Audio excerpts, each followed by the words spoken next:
Okay. All right, so this is the sheep's heart.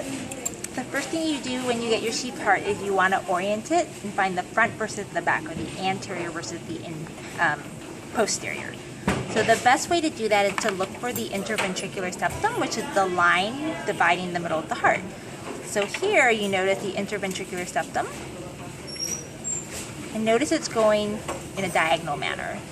When it goes diagonally, that means that you're on the anterior side. If you flip it to the back on the posterior, you'll notice that the interventricular septum goes more up and down. Okay? So this is going to be your posterior side. So let's flip back to the anterior side. So what we want to do now that we've oriented ourselves, if you look at it, this is like the heart like that. Right? So if we take a look at the interventricular septum, remember that divides the two ventricles. So now we're going to identify our four chambers. If this is your interventricular septum, you're going to have your left ventricle here and your right ventricle here. To find the atrium, you're going to look for the auricle. The auricles are the flaps of tissues you see on the top. So this right here, this flap of tissue is your right auricle, and this flap of tissue is your left auricle. So underneath the right auricle, you'll find your right atrium. And underneath your left auricle, you'll find your left atrium. So those are our four chambers. The next thing you want to do is locate your four vessels. Now we're going to look for our superior and inferior vena cava first. So the superior and inferior vena cava should come into your right atrium. So this is where we're going to start digging. So what we want to do is we want to find the vessel on the top that goes in towards your right atrium.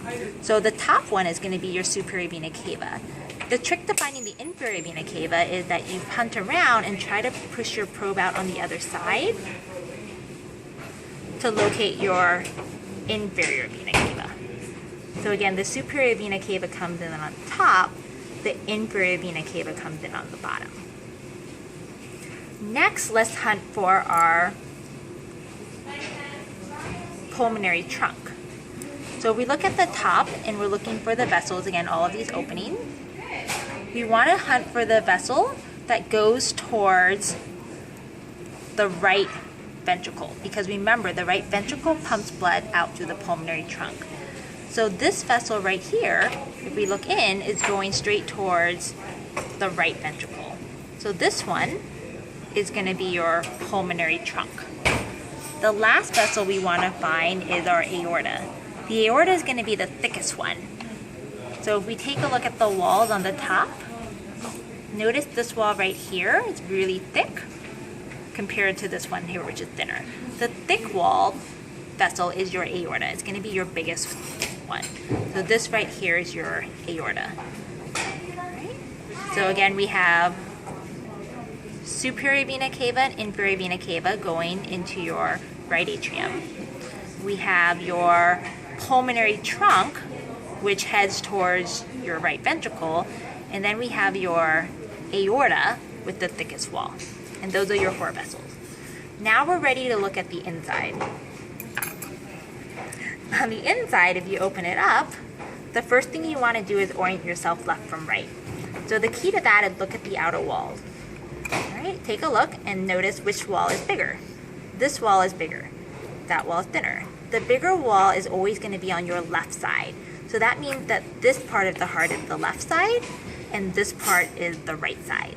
So once you orient yourself, we've got left side and right side. The next thing you want to do is find your valves. The valves are going to be these flaps of skin right here. Sorry, flaps of tissue. That's going to be a valve, and that's going to be a valve right there. So let's focus on the left side. The valve on your left side that you see is your bicuspid or mitral valve. The valve, remember, separates the atrium on the top and the ventricle on the bottom. So if you locate your bicuspid valve on the left side, the chamber above it is going to be your left atrium, and the chamber below it is going to be your left ventricle. On the right side, the valve is your tricuspid valve. So again, the tricuspid valve is going to divide your atrium on the top and your ventricle on the bottom. So the chamber above is your right atrium, and the chamber below is your right ventricle. Other features we want to see on the inside are attached to your valve. You'll notice these strings. These strings are your chordae tendineae, and at the very base of the string, these bumps are going to be your papillary muscle. All right, so we've got chordae tendineae, and we've got papillary muscle. All right, and can't see it that well on that side. And then the last thing is, let's review the walls. Remember, the outer wall, all of this is going to be your epicardium at the outer wall. The inner wall is your endocardium, so all of this wall is your endocardium. We have endocardium all along the inside. And then the middle layer is your myocardium. So all of that is your myocardium.